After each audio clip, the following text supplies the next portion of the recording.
पापा रिजल्ट आ गया और हम पूरे क्लास में फर्स्ट किए पापा। आप हमेशा हमको ताना मारते थे ना कि हम पढ़ाई नहीं करते हैं, देखिए इस बार हम फर्स्ट किए क्लास में। अरे क्या बोल रहे हो काला कद्दू, तुम सही में फर्स्ट किए हो पूरे क्लास में?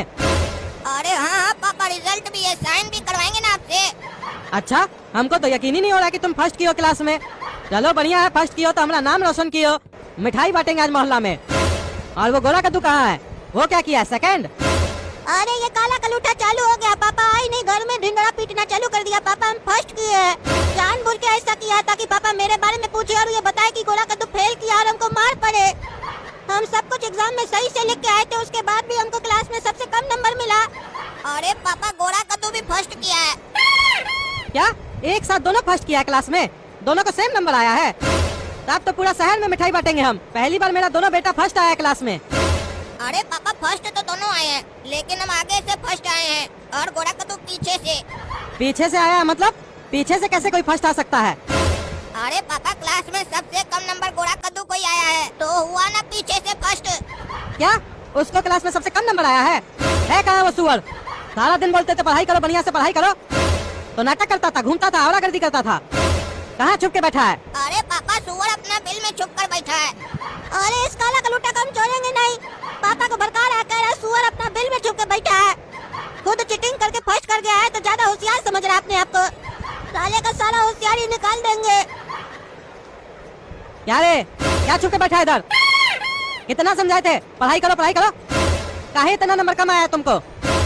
अरे पापा मेरे साथ नाइंसाफी हुआ है, हम सब कुछ लिख के आए थे फिर भी हमको नंबर कम मिला है। कॉपी फिर से जांच करवाइए, देखिएगा हमको नंबर ज्यादा मिलेगा और हम क्लास में फर्स्ट करेंगे। काला कद्दू पूरा चीटिंग करके लिखा था, मास्टर जी को भी पता था, मास्टर जी खुद बोले, उसके बाद भी इसको फर्स्ट किया गया है। अरे तुम चुप रहो, तुमसे तुम्हारा रिजल्ट पूछ रहे हैं तो तुम काला कद्दू पे आरोप लगा रहे हो। वो पढ़ाई करके गया था, दिन रात मेहनत किया तब जाके फर्स्ट किया वो। अरे आप देखे थे वो दिन रात मेहनत किया था कि नहीं किया था? दिन रात खाली साला मजाक ही किया था और सपना के पीछे घूमता था, वो पढ़ाई नहीं किया है। अरे वो कुछ भी हो, जमाना वाला रिजल्ट देखता है और हम भी रिजल्ट देखेंगे। वो क्लास में फर्स्ट किया है, ऐसे नहीं ना मास्टर जी उसको फर्स्ट कर दिए है। तुमको इतना नंबर कम क्यों आया? मास्टर जी पे आरोप मत लगाओ, साफ साफ को पढ़ के नहीं गए थे, उल्टा सीधा लिख के आए हैं। अरे हम पढ़ के गए थे, हम बहुत बढ़िया लिख के आए थे। अरे ऐसा क्या बढ़िया लिख के आए थे जो मास्टर जी को नहीं दिखाई दिया और तुमको नंबर कम दिए? अरे पापा हम बताते नहीं, पागल क्या लिख कर आया था? क्वेश्चन में मास्टर के ऊपर निबंध आया था, पढ़िए उस निबंध में क्या लिख कर आया आपको पता है? मास्टर जी गुड़ खाइबा, एक झापड़ मारेंगे तो उड़ जाइबा। क्या रे पागल, यही सब लिखता है तुम? मास्टर जी गुड़ खाइबा, एक झापड़ मारेंगे तो उड़ जाइबा। अभी तुमको हम एक झापड़ मारेंगे। सुअर कहीं का पढ़ाई नहीं करता, मास्टर पे आरोप लगाता है। अरे पापा छोड़ दीजिए, हार्ट अटैक आ रहा है उसको, छोड़ दीजिए। क्या तुमको हार्ट अटैक आ रहा है? अरे पापा साला मजाक कर रहा था कि अब नहीं मारिए और मारिए बढ़िया से। अच्छा साला एक तो मार रहे ऊपर से मजाक कर रहा है, छोड़ेंगे नहीं इसको। बच्चों जैसा कि आप सभी को पता है, आप लोग कल से क्लास 7th में जाने वाले हैं, तो 7th स्टैंडर्ड्स की सारी किताबें, कॉपी, पेन वगैरह जो भी लगेगा सब कुछ आप स्कूल के ऑफिस से ले सकते हैं। मास्टर जी फ्री में मिलेगा जो ले सकते हैं? अरे फ्री में क्यों मिलेगा, पैसा लगेगा। अरे कैसे बोलिए ना, खरीद सकते हैं, ये क्या बोल रहे हैं ले सकते हैं? अरे चुप रहो तुम, क्लास में खाली बकवास करते हो। एक तो क्लास में सबसे नंबर कम आया है, ऊपर से बकवास भी तुम ही करते हो। ये नहीं शांति से समझे मास्टर जी क्या कह रहे हैं। मास्टर जी आप क्लियर कर दीजिए, आपसे समझना है या शांति से समझना है? और ऐसे भी क्लास में शांति नाम की कोई लड़की है भी नहीं। अरे चुप रहो तुम, जितना बोलते हो उतना सुनो। किताब, कॉपी, पेन, पेंसिल जो कुछ है सब कुछ स्कूल के ऑफिस से लेना है। अपने अपने पेरेंट्स को बोल देना किताब कॉपी जल्दी दिला दे, नहीं तो खत्म हो जाएगा ऑफिस से, फिर दिक्कत हो जाएगा। अरे मास्टर जी एक बात बताइए तो, प्रिंसिपल साहब जब किताब वगैरह मंगवाए होंगे तो ये तो देख कर मंगवाए होंगे कि क्लास 7 में कितना स्टूडेंट जाने वाला है, उसके हिसाब से जोड़ कर मंगाए होंगे। तो फिर आप ये क्यों बोल रहे हैं कि खत्म हो जाएगा? कहीं स्कूल के बाहर भी बेचते हैं क्या किताब कॉपी आप लोग, या फिर अपना किताब कॉपी जल्दी सेल करना चाहते हैं इसलिए ऐसे बोल रहे हैं? ठीक है माने कि तुम फर्स्ट किए हो, लेकिन इसका मतलब ये नहीं है कि तुम ये समझो कि तुम्हारे पास बहुत दिमाग है। जितना कहा जा रहा है उतना करो। अरे मास्टर जी ऐसा गलत फहमी हम कभी नहीं पालते हैं कि हमरे पास बहुत दिमाग है। काहे कि अगर हमरे पास बहुत दिमाग होता तो आपके पास पढ़ने काहे आते? आप तब नहीं आते हमरे पास पढ़ने के लिए। अरे ज्यादा बोल रहे हो, मुंह कम चलाओ, दिमाग ज्यादा चलाओ। अरे मास्टर जी दिमाग चल रहा है तभी तो मेरा मुंह चल रहा है। काहे कि दिमाग में ये बात आया तभी ना हम आपको बोले कि कहीं ऐसा तो नहीं आप जल्दी जल्दी कॉपी किताब बिकवाना चाह रहे इसलिए ऐसे बोल रहे हैं। ये बात हमारे दिमाग में आया, उसके बाद ना हमारा मुँह में आया। अरे चुप चुप, एक शब्द भी नहीं बोलोगे, बोलते जाते हो तो बकवास करते जाते हो। अपने अपने पेरेंट्स से बोल देना किताब कॉपी दिला देंगे बस। पापा हम लोग को स्कूल में बोला गया कि कल आकर स्कूल से नया कॉपी किताब खरीद लेना। चलिएगा कल खरीद दीजिएगा, नहीं तो सारा कॉपी किताब खत्म हो जाएगा। अरे कोई जरूरत नहीं है नया कॉपी किताब खरीदने का, पैसा ज्यादा लगता है उसमें, झूठ मूठ में MRP बढ़ा के बेचता है ये लोग। तुम लोग का जो सीनियर है ना उस लोग से किताब मांगो, हाफ दाम में दे देगा। हम लोग भी अपना जमाना में ऐसे ही करते थे, अपना सीनियर लोग से किताब खरीद लेते थे हाफ दाम में। उस लोग का किताब बिक भी जाता था और किताब का बर्बादी भी नहीं होता था। कल स्कूल जाओगे तो बात कर लेना किसी से। अरे पापा स्कूल वाला बोला कि अब से नया किताब चलेगा, पुराना किताब नहीं चलेगा, सारा किताब चेंज हो गया है। अरे ये कद्दूपुर में स्कूल वाले लोग का नाटक बढ़ गया है, जानबूझकर किताब को चेंज कर देता है ताकि नया किताब खरीदना पड़े और ये लोग आराम से पैसा कमा सके। नया किताब में क्या नया चीज पढ़ाएगा? जो इससे पहले पढ़ के गया वो क्या गलत पढ़ के गया था? जो नया किताब छापा है ये सब तो धंधा बना के रखा है पैसा कमाने का। पढ़ाई के नाम पे लूटा जा रहा है लोग को। साला एक चैप्टर को दूसरा चैप्टर में डाल देगा, दूसरा को पहले कर देगा, किताब चेंज हो गया। पैसा देके खरीदो और जो पुराना किताब जो बच्चा लोग के पास है वो फेंक दो, काहे कि किताब का तो वैल्यू नहीं है। आजकल का टीचर लोग ऐसा कर रहा है तो बच्चा लोग क्या सीखेगा? किताब पढ़ेगा और फेंकेगा। किताब बनता है फेंकने के लिए ना। हम लोग के जमाना में हम लोग जब स्कूल जाते थे तो हम लोग को ये बताया जाता था कि बेटा ज्ञान बड़ा होता है, पैसा नहीं। और वहाँ इसलिए ज्ञान नहीं दिया जाता था कि बड़ा होकर हम इससे 2 लाख कमाएंगे, 3 लाख कमाएंगे, हमको ये बड़ा कंपनी में जॉब मिलेगा। वहाँ सिर्फ हम लोग को ज्ञान दिया जाता था, क्योंकि जिसके पास ज्ञान होगा, जो ज्ञानी व्यक्ति होगा, पैसा और तरक्की तो उसके पास दौड़ते हुए आएगी। उसको पैसा और तरक्की के पीछे नहीं दौड़ना पड़ेगा। लेकिन आजकल उल्टा है, पढ़ाने से पहले ही बच्चा लोग को बता दिया जाता है बेटा तुम ये वाला ज्ञान लोगे ना तो 40,000 रुपए से ज्यादा नहीं कमा पाओगे, और बेटा तुम ये वाला ज्ञान लोगे तो 10 लाख रुपया महीना कमा लोगे। तभी ना आजकल का बच्चा लोग, और ज्ञान पूरा मिलता नहीं है तो नौकरी के पीछे घूमता रहता है, तलाशते रहता है नौकरी मिलेगा नौकरी मिलेगा। नौकरी मिलेगा कहाँ से? ज्ञान है ही नहीं उसके अंदर। ज्ञान तो आजकल का बच्चा लोग को तब मिलता है जब वो नौकरी पकड़ लेता है। कंपनी में जाने के बाद उसको ज्ञान मिलता है। पहले कौन सा ज्ञान रहता है? पहले तो खाली इंटरव्यू देने जाता है, उसके लिए भी कोर्स करता है। इंटरव्यू कैसे देंगे? क्या ज्ञान देता है स्कूल में? एक बच्चा इंटरव्यू नहीं दे पाता है सही से। तभी ना आजकल का बच्चा लोग के पास ज्ञान नहीं है तो नौकरी नहीं है। चलना हमारे साथ स्कूल में, प्रिंसिपल को कंप्लेन करेंगे, बोलेंगे क्या तमाशा लगा के रखे हो, कोई आवाज नहीं उठाएगा तो इसका मतलब क्या? हम भी आवाज नहीं उठाएंगे। ये लोग समझ के क्या रखा है कद्दूपुर का लोग को?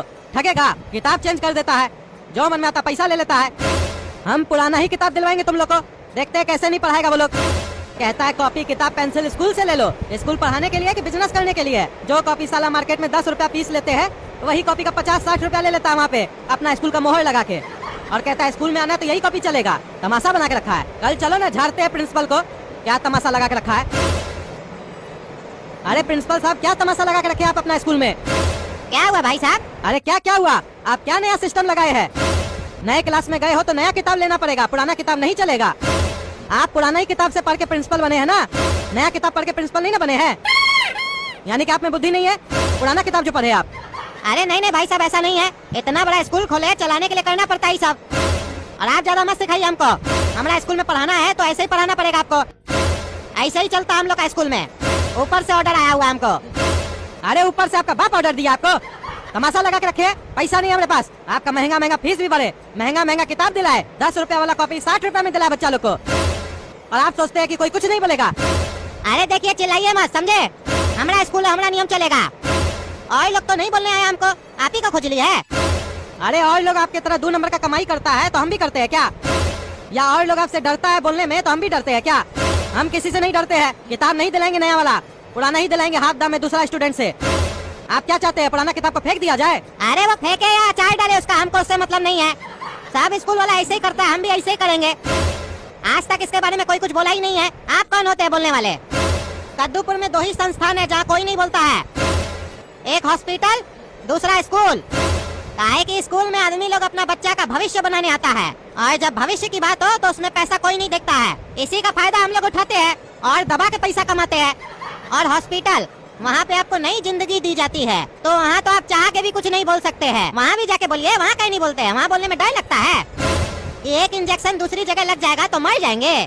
कद्दूपुर का जो छिलका हॉस्पिटल है उसमें तो आपको भी पता होगा क्या होता है। काहे नहीं कंप्लेन की अभी तक आप? यहाँ तो आप इतना में चिल्लाने लग गए। हमारा अपना पत्नी जब बीमार पड़ा था ना तो हॉस्पिटल में भर्ती किए थे। 100 रुपया में हमारा पत्नी ठीक हो सकता था, लेकिन हमको बोला 10,000 रुपया का दवा लगेगा, हॉस्पिटल ही में दवा खाना वहाँ से लेके आइए। हम भी लेके आ गए, उसमें से 100 रुपए का दवा दिया हमारा पत्नी को, और चुपके से पीछे से जाके सारा दवा फार्मेसी में वापस कर दिया। पैसा लेकर गधा बना दिया। हम लोग गधा तो नहीं बना रहे हैं, किताब दे रहे हैं ना, उसके बदले ले लीजिए। अरे हमारे साथ अगर ऐसा हॉस्पिटल में किया ना तो माथा फोड़ देंगे डॉक्टर का। अभी हमारे साथ स्कूल में गलत हो रहा है, इसलिए आपके पास आए हैं। ज्यादा हमारा दिमाग मत खराब कीजिए, नहीं तो आपका माथा फोड़ देंगे हम। अरे चुप रहो तुम, अपना बच्चा को पढ़ाना है तो पढ़ाओ, नहीं तो निकलो हमारे स्कूल से। तमीज से बात कर रहे तो क्या समझ रहे हो? तुमसे तब से आप करके बात कर रहे हैं तो अपने आप को क्या समझ रहे हो? तुम कहाँ बैठे हो पता है तुमको? अनपढ़ स्कूल का प्रिंसिपल के ऑफिस में बैठे हो। लाइन लगा के बच्चा लोग खड़ा है एडमिशन करवाने के लिए, लेकिन सीट न होने के कारण एडमिशन नहीं दिया जा रहा है। इतना लंबा लाइन तो राशन की दुकान के बाहर और कहीं जॉब पाने के लिए भी नहीं लगता है, जितना हमारा स्कूल के बाहर लगता है। तुम्हारा बच्चा लोग को अभी निकाल देंगे ना तो 2 बच्चा अभी एडमिशन ले लेंगे, समझे? हमको नुकसान नहीं होगा, डोनेशन भी देगा उसका पापा लोग हमको। काहे कि आजकल का माँ बाप लोग भी ये नहीं देखता है कि स्कूल में पढ़ाया जा रहा है कि नहीं, वो सिर्फ ये देखता है कि हमारा मोहल्ला में जो करोड़पति है उसका बच्चा कौन स्कूल में पढ़ने जा रहा है और उसका बिल्डिंग कैसा है, इंफ्रास्ट्रक्चर कैसा है, तभी भेजता है। तो मतलब समझ रहे हो, जो बच्चा आ रहा है पढ़ने के लिए वो पढ़ने नहीं आ रहा है, उसका माँ बाप लोग पढ़ने के लिए भेज रहा है। और क्यों भेज रहा है समझ तो गए होगे? रहीसी जो दिखाना है कि हम भी करोड़पति है। तो बोलो दिलाओगे कि नहीं अपना बच्चा लोग को किताब, नहीं तो लात मार के निकाल देंगे इस लोग को। अरे बहुत हो गया तुम्हारा, तुमसे भी प्रिंसिपल अब हम तुम करके बात करेंगे, काहे कि तुम प्रिंसिपल के लायक ही नहीं हो। अरे प्रिंसिपल, अब हम भी तुमको इज्जत नहीं देंगे, गोला कद्दू भी तुमको इज्जत नहीं देगा, तुम करके बात करेगा। काहे कि तुम प्रिंसिपल के लायक नहीं है। तुम क्या बोला? हम लोग को लात मार के निकाल देगा स्कूल से। देखो अब गोला कद्दू क्या करता है, तुमको लात मार के तुम्हारा ऑफिस से नहीं निकाले ना तो हम भी गोला कद्दू नहीं।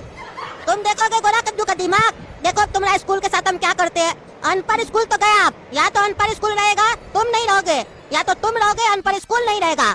है गोला कद्दू, हम तुम करके बात कर सकते हैं क्योंकि प्रिंसिपल मेरे उम्र का है। तुम करके बात नहीं कर सकते हो क्योंकि प्रिंसिपल तुमसे बड़ा है। भले ये घटिया आदमी है, घटिया काम करता है, लेकिन तुम अपना तमीज नहीं भूलो।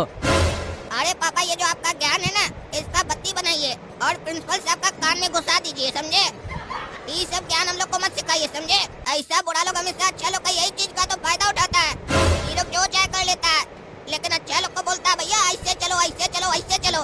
सारा नियम कानून अच्छा ही लोग के लिए होता है क्या? ये जितना भी बुरा लोग होता है अपना पैसा के दम पर जितना चाहे क्राइम कर लेता है, जितना चाहे किसी को दबा देता है। लेकिन जब एक अच्छा कार्टून इस लोग के तरीके से इस लोग को सुधारना चाहता है तो आप जैसा लोग आ जाता है, बोलता है तुमको गलत नहीं करना है, तुमको हमेशा सही रास्ते पर चलना है। भले तुम्हारा सामने वाला दुश्मन गलत है तो क्या हुआ, तुम सही रास्ते पर चलो। मानते हैं कि सही रास्ते पर चलना चाहिए, लेकिन उस सही रास्ते पर चलकर इंसाफ कब मिलेगा इसका कोई गारंटी नहीं है, और दूसरा उसके लिए क्या क्या खोना पड़ेगा इसका भी कोई गारंटी नहीं है। और ऐसे भी हम काला कद्दू हैं, हमारे साथ जो जैसा चलता है ना उसके साथ हम वैसा ही चलते हैं। हमको अच्छा बुरा समझ में नहीं आता, हमको बस ये समझ में आता है कि जो हमारे साथ गलत किया हम उसके साथ गलत कैसे करें। अपना दुश्मन को हमेशा ये दिखाना चाहते हैं कि हम तुम्हारा बाप है। अरे तुम चुप रहो, अगर तुम भी ऐसे करोगे तो तुम में और इसमें क्या अंतर रह जाएगा? अरे तो पापा हम अंतर रखना ही नहीं चाहते हैं। ऐसा लोग हम यही तो दिखाना चाहते हैं कि जब एक शरीफ आदमी अपना शराफत छोड़ता है तो क्या होता है। हाँ पापा, काला कद्दू बिल्कुल सही बोल रहा है। जब गंदा कपड़ा को हम लोग साफ पानी से धोते हैं ना तो कपड़ा तो साफ हो जाता है, लेकिन वो साफ पानी गंदा हो जाता है। इसका मतलब ये नहीं है कि वो साफ पानी गलत है। अगर गंदगी हटाना है तो साफ पानी को भी गंदा होना पड़ेगा। तो वैसे ही ऐसा घटिया कार्टून को इस स्कूल से हटाना है तो हम लोग को भी घटिया बनना पड़ेगा। अब देखो प्रिंसिपल गोला कद्दू और काला कद्दू तुम्हारे साथ क्या करता है, कैसे बांस करता है। तो दोस्तों अगर और कमेंट करके बताइए क्या ये प्रिंसिपल सही कर रहा है, क्या इसको पुराना बुक नहीं चलाना चाहिए स्कूल में, कौन कौन हम लोग के साथ है, हम लोग को कैसे इससे बदला लेना चाहिए, कमेंट करके बताइए।